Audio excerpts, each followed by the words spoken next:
Travesseiro não é meio fio, lixeira não é supermercado. Acho que naturalmente todo mundo não, tem gente que não quer mudar, mas muita gente vai passando por um processo na vida que vai levando a gente para outras direções, não necessariamente de caráter, essas coisas. Mas para mim uma mudança muito importante mesmo assim na minha vida foi a minha identificação como negro. Como eu sempre falo, não que eu não tivesse espelho em casa, que eu sempre soube que eu era preto.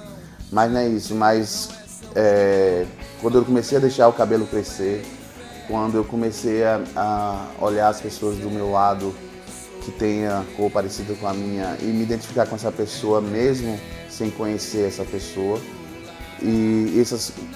O cabelo mesmo, isso foi muito importante na minha vida. E aí, com o tempo, isso foi mudando a minha música também, porque eu comecei a me interessar por outras coisas, por outras músicas, por outras pessoas, e foi levando. Hoje em dia, a minha música, desde o Baião Amargo, na verdade, que foi uma ideia de construir um disco, que eu brincava dizendo que meus discos eram muito branco. O Enquanto Espera e o Aplausos Mudos, mas não tem música pop branca, é tudo preto mesmo, então não eram discos brancos, era disco preto.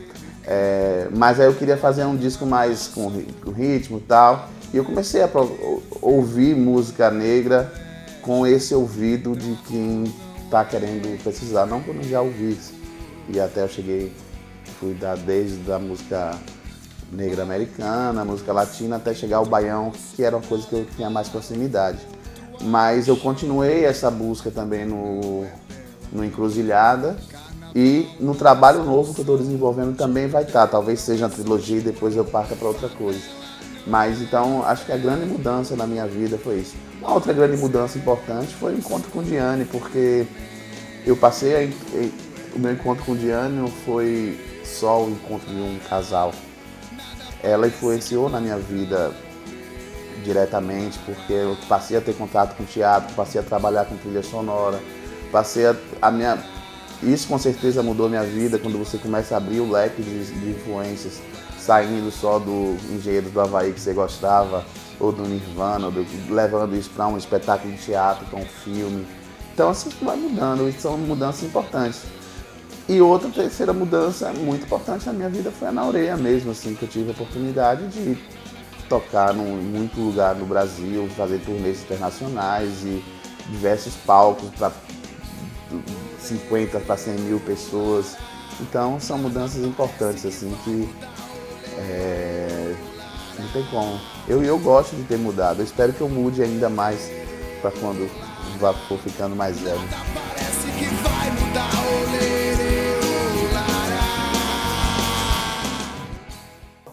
O que é o silêncio pra você?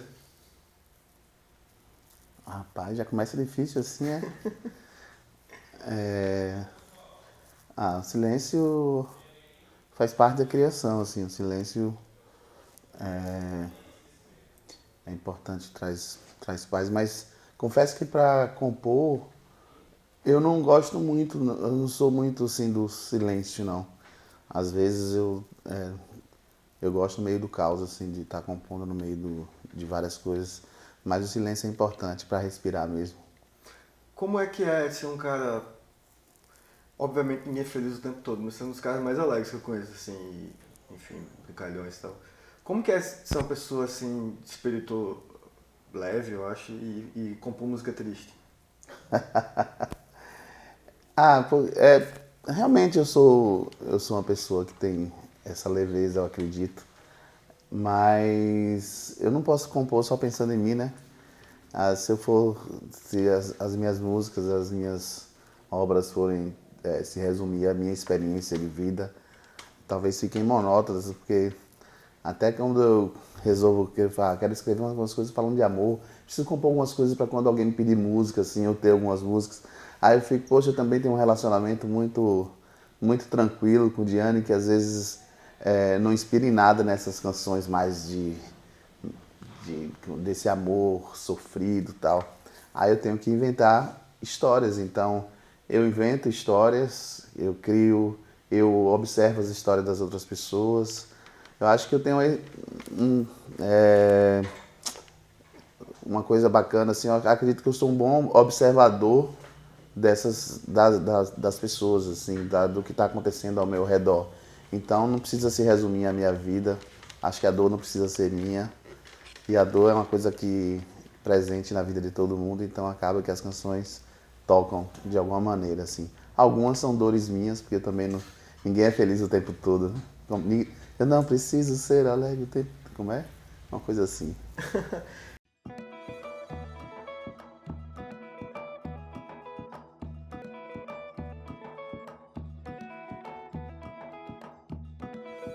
Você acha que a tristeza é uma forma de egoísmo? A tristeza é uma forma de egoísmo? Não, de forma alguma. Todo mundo tem direito às suas tristezas aí. E a tristeza nos acompanha todos os dias. Até uma pessoa mais feliz, todo dia tem um momento de tristeza. Há quem seja triste e tenha momentos de alegria também. O que é o vazio pra você? Vazio.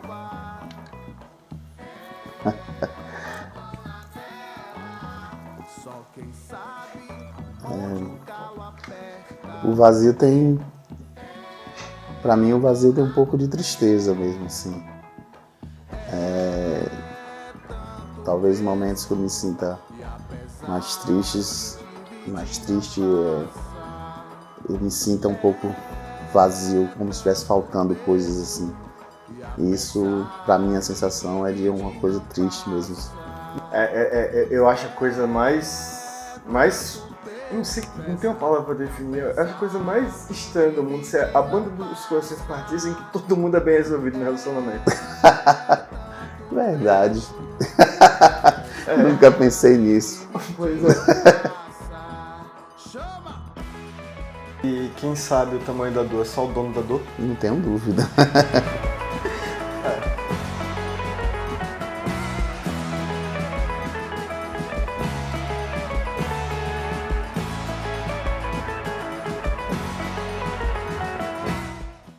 Essa curiosidade sobre a história dos outros e de como contar é um pouco... Você via novela quando você era mais novo, não? Acho que na minha idade todo mundo, quando era mais novo, via novela, né, velho? Fiz 49 agora, então anos 80, de alguma maneira você acaba vendo alguma novela, porque você não tem internet, não tem outras coisas. Quando você está em casa não tem muitas opções de entretenimento, assim, então acaba que você vê novela. Eu queria que você falasse um pouco de quando você começou, né, há muitos, acho lá pro final dos anos 90, a idade que você se pirateava, você vendia seus CDRs. Rapaz, você lembra de mais coisa que eu.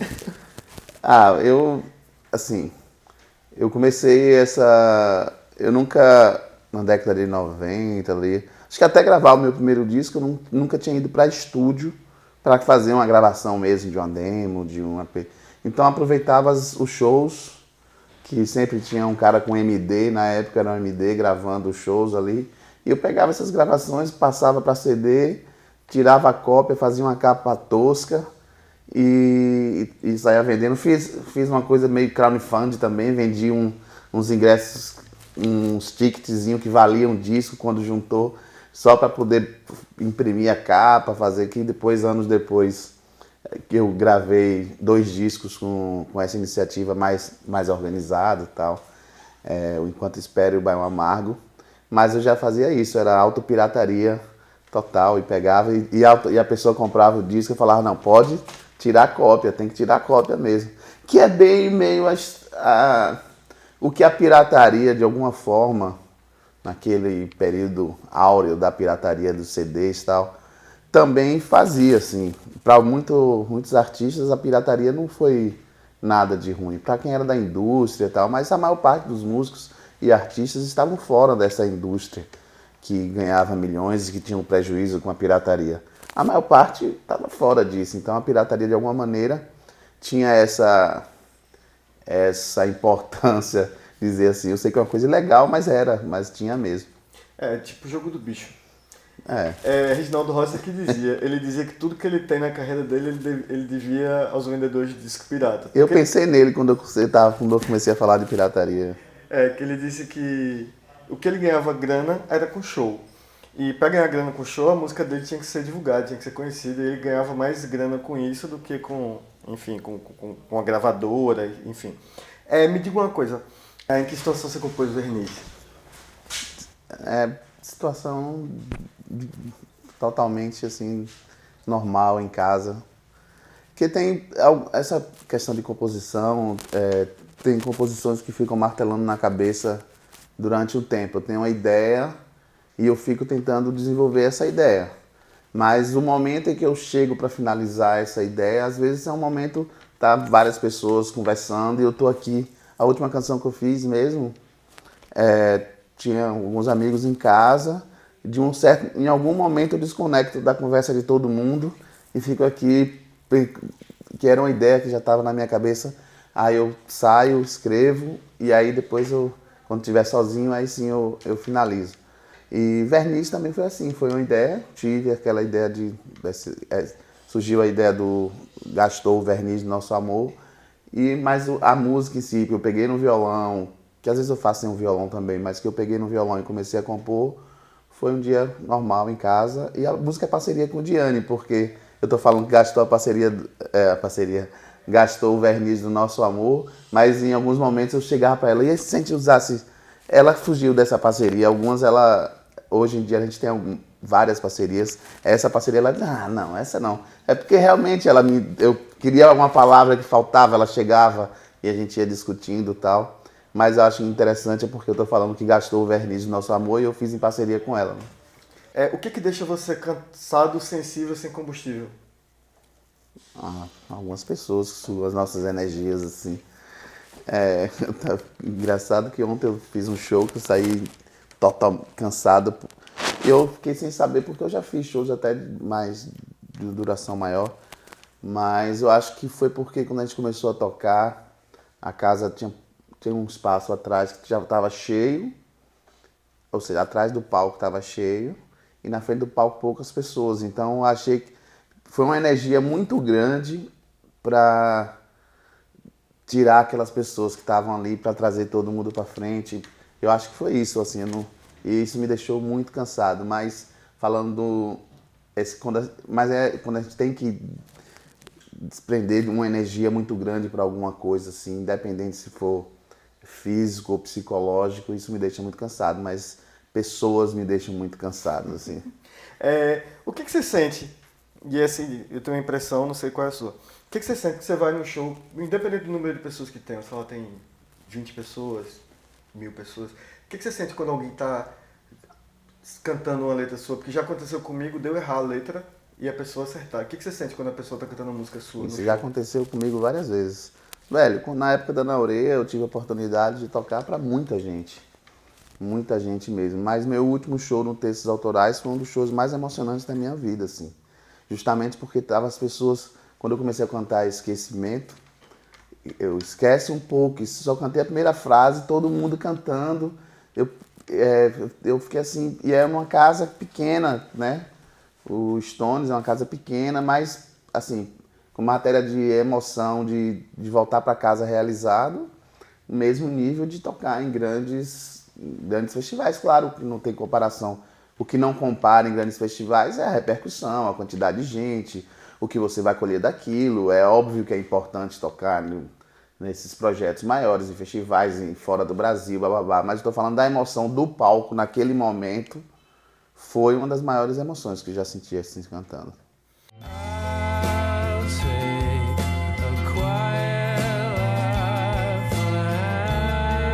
Eu acho essas primeiras músicas, os primeiros discos e tal, eu acho bem, por exemplo, guitarras Radiohead, por exemplo, né? Tipo, eu não vou lembrar nenhuma música agora, porque enfim, a memória pra minha idade já é um negócio... Mas era parte do processo do disco. Não sei se naquela época eu fazia, mas hoje, nos últimos discos todos, eu separo para passar para os músicos algumas referências, assim. Desse disco, eu sei que o Radiohead era porque foi uma coisa que eu estava apaixonado, assim. Conheci tardiamente, quando eu fui gravar o disco, acho que o Radiohead já tinha 2 ou 3 discos, eu acho. Mas aí quando eu conheci, eu fiquei apaixonado mesmo e acabou mudando mesmo o disco. E naquele eu lembro que tinha outras influências como Tom Waits, que eu estava ouvindo muito, assim, Tom Zé e tal. Coisas que eu ouço até hoje, acho que hoje só ampliou mais, assim. Mas Léo era guitarrista naquela época. Léo, com certeza, ele teve essa influência nesse trabalho das guitarras todas.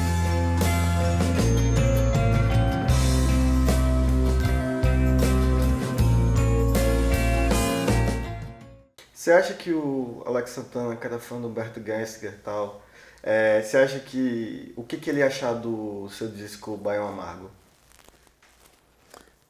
Tenho a mínima ideia, mas, mas por incrível que pareça, eu estava no podcast e estava uma entrevista com ele, assim.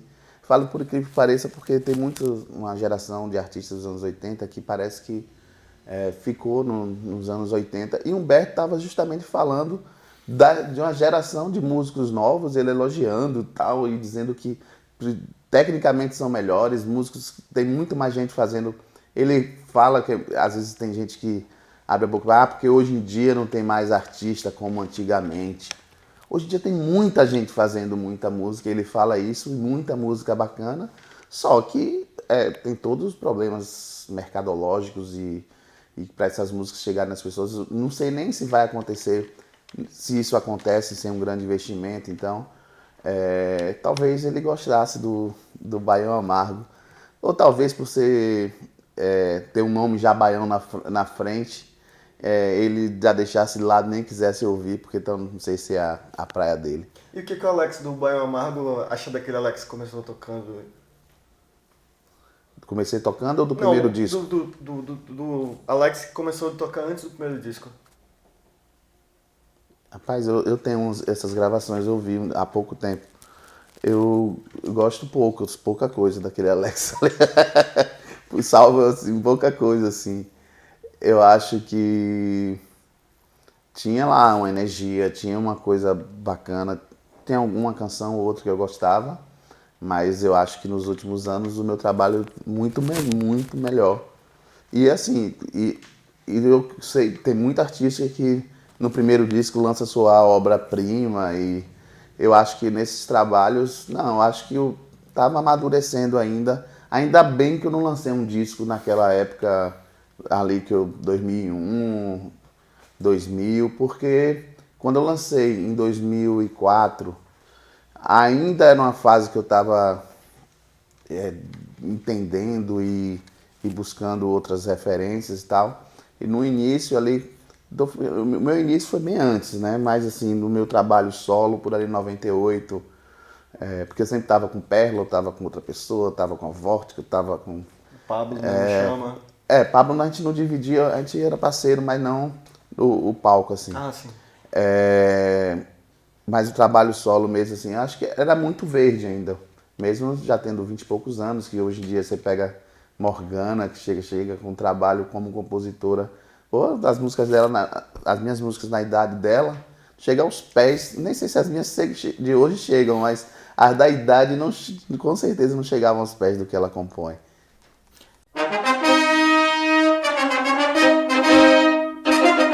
Aconteceu na sala da presidência da Câmara de Vereadores de Aracaju a entrega de título de cidadão aracajuano ao músico baiano Alex Santana. A propositura foi do presidente da casa, Ricardo Vasconcelos. Mais um título de cidadania aracajuana que nós concedemos a uma pessoa que escolheu o Aracaju para construir a sua vida, para aqui residir. E este mais novo cidadão é o senhor Alex Santana, músico, um grande entusiasta da nossa cultura local. Então, mais do que justo a gente conceder esta honraria, reconhecendo todo o seu trabalho aqui na nossa cidade com a música. Alex Santana começou a tocar profissionalmente em 1997 e em 2003 lançou seu primeiro disco com Na Ureia, banda que ajudou a fundar e fez várias gravações. Receber o título de cidadão aracajuano é motivo de muita satisfação e alegria. É bom você ser reconhecido por toda uma obra artística que eu venho fazendo, a parte artística. Acabei de completar 27 anos de carreira diversos discos, diversos shows, diversas turnês. E é uma forma que dá um certo acalento no coração saber que tem pessoas que acham que tudo que eu fiz, todo esse meu legado é importante assim para Aracaju como um todo. Então, hoje eu estou muito feliz, só tenho a agradecer. Alex Santana possui músicas incluídas em coletâneas como World Music, South America Brasil, Music from Sergipe, entre outros. O homenageado conta como surgiu a paixão pela música. A paixão pela música veio daqueles que estavam aqui comigo, meus pais, que sempre gostaram de música e sempre foi uma casa que sempre esteve com muita música, assim. Então, minha mãe que me deu meu primeiro violão, minha mãe que me deu meu segundo violão, então o estímulo sempre veio de casa mesmo. Familiares e amigos de Alex Santana estiveram presentes na solenidade e parabenizaram o homenageado. Sempre considerei meu filho um artista sergipano, entendeu? E realmente ele precisa ainda mais servir a essa cidade, porque a cidade merece, que acolheu de coração, entendeu? Desculpe o embargo da voz, que eu estou realmente emocionado. Não foi importante só para ele, foi muito mais para a gente, porque tem 30 anos que a gente está aqui, fomos muito bem recebidos e a gente só tem a agradecer o povo de Aracaju, porque é um povo espetacular. Alex é um artista muito comprometido com o fazer aqui dentro do estado, dentro do município. Então, eu acho que é mais que justo que ele receba esse título e ele leva com ele, na verdade, me leva e leva essa comunidade artística toda. Pra gente, né, que vive a cultura, que vive a cidade, ele já era aracajuano. Quando eu convidei as pessoas para vir ver ele receber o título, ele disse: "E Alex não é aracajuano?" Eu falei: "Não, ele é baiano de Piauí, mas é o baiano mais sergipano que a gente conhece." Então, assim, o que eu conheço de Aracaju, eu conheço através da música de Alex, desse contato que a gente tem com a produção cultural. Então, acho que é merecidíssimo. Como é ser sem rasgar a seda aqui, como é que é ser nascido na Bahia e ser um dos compositores mais reconhecidos de Sergipe? É? É, sim. Por quem? Pela minha geração toda. Eu cheguei na DOCA e 2 pessoas me perguntaram: "Você toca o quê?" Não sei se é bem reconhecido, não, mas eu, assim, mais pelas pessoas que conhecem meu som e que me dão um retorno, eu fico muito feliz de estar, porque foi uma construção muito, muito longa, uma construção muito trabalho, uma construção cansativa, às vezes dolorosa, porque a gente desiste todos os dias e no outro dia volta de novo. Então, fico feliz, porque para mim essa questão de ter nascido na Bahia não faz muita diferença, porque eu não consigo me identificar com a cidade onde eu nasci. Eu nasci em Piauí e não consigo me identificar, porque eu saí de Piauí com 3 anos de idade. Morei minha adolescência em outra cidade chamada Rui Barbosa, mas eu não tenho nada daquele Alex que morou em Rui Barbosa. Cheguei em Aracaju com 15 anos, eu tenho 49, então, assim, eu recebi o título de cidadão aracajuano, mas eu acho que eu já me sentia aracajuano e sergipano há muito tempo. Título é só uma convenção do que já aconteceu. O que é mais difícil? Trabalhar para pagar boleto ou ser artista local? Acho que os dois estão juntos para mim, sempre andaram juntos para mim, assim. Eu sempre trabalhei, porque eu sou da área, me formei em processamento de dados, trabalho na área de TI a minha vida inteira. Um pequeno espaço, 3 anos que eu trabalhei ali na rádio APRP com direção de programação, depois diretor da rádio. Mas fora esses 3 anos, o resto da minha vida toda eu trabalhei dentro da área de TI, várias áreas, seja suporte, hoje como programador. Então, trabalhar para pagar os boletos e trabalhar para manter o meu trabalho autoral sempre andou paralelo, assim, não sei nem separar isso. Você falou muito da influência de Diane, dessa coisa artística, do teatro e outras artes até, né? E isso puxando outras artes e tal. Até audiovisual, né? Coisa do clipe, que ela participa como atriz e tal. O que você acha? Não tô falando de hoje em dia, porque também já é um relacionamento e isso vai junto. Mas você acha que Léo influenciou muito na sua música, nos primeiros discos, por exemplo? Sempre. Léo sempre, assim, claro, quando eu chego para gravar ou para fazer os arranjos, eu chego com a ideia, mas dificilmente eu chego com a ideia fechada, assim.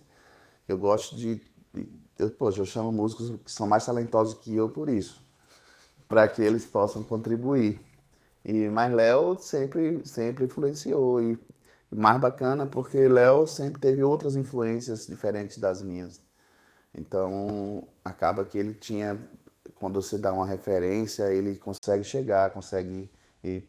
E eu tenho outras influências importantes, como o Pablo mesmo, que você citou. O Pablo foi muito importante, assim, na minha vida, então, como mudança na minha vida. Pablo também foi uma pessoa que contribuiu para ser o que eu sou hoje.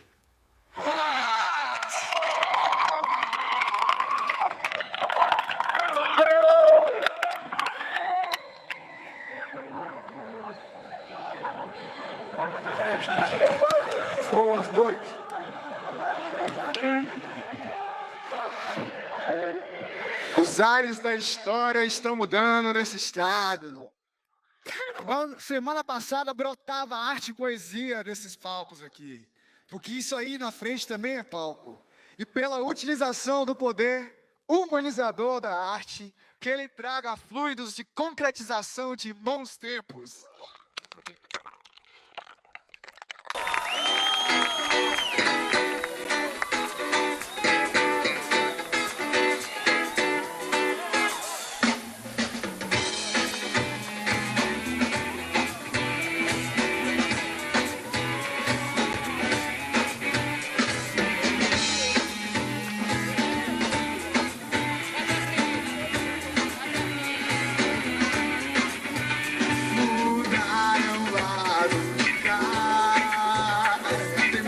Muita coisa, pouca gente. Me diga quem vai comprar. A história toda pronta, posta pra plebeu pagar. Oh, meu pai, pra que tanto rezar? Se a porta se fecha antes mesmo de eu entrar.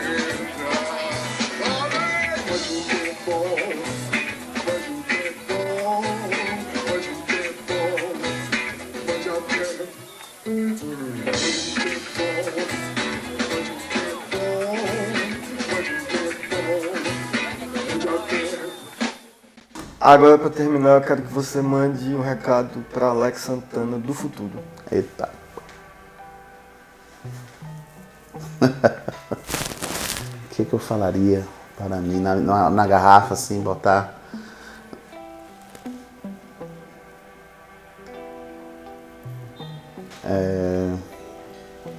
Vai passar de 20 minutos esse programa com uma pergunta dessa. Você vai cortar aí, porque sei, respire. Aqui a gente não corta nada. Respire, tenha paciência. Às vezes me falta. Procurando abraços em canções, em frases. Eu não falaria nada, falando, velho, se vire. Tudo que você vai fazer no futuro vai depender do que tudo que você fizer hoje. Então o futuro é o passado também. Então não tem muito recado para dar, não. Sem spoiler. É isso. Peguei pesado, não. Num dia novo.